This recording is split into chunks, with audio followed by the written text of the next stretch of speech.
So mga mare, na-miss ko nga pala mag-street food. So magra-random street food tayo dito sa may Taytay. Dahil papunta ako ng Angono.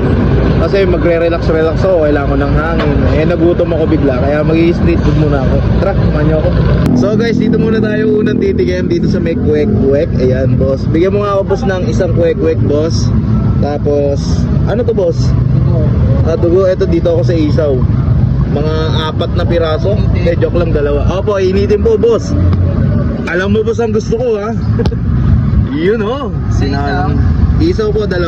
Yan.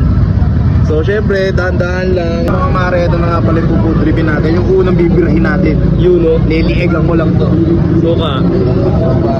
Quality yung suka, no? Batiin ko.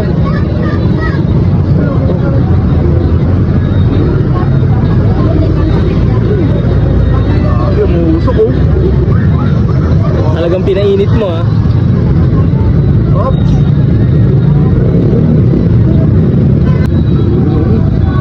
Bating.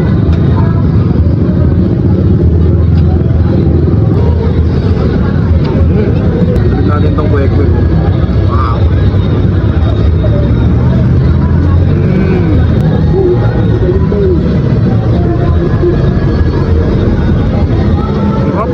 Boss, magkano yung balot mo, boss? 25 lang yan kuya. 25? 12 lang yung penoy. Oy, 12 lang yung penoy dito. Kaya, mura lang yan.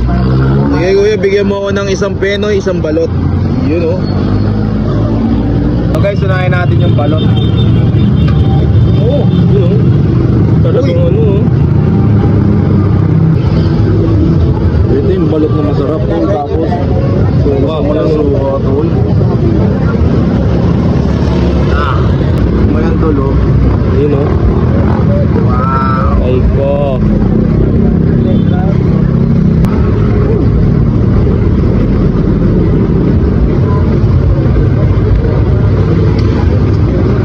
Sarap.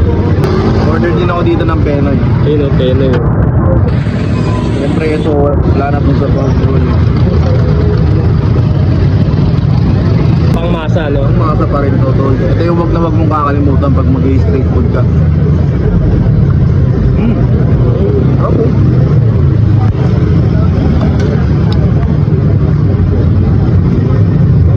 The best, tol.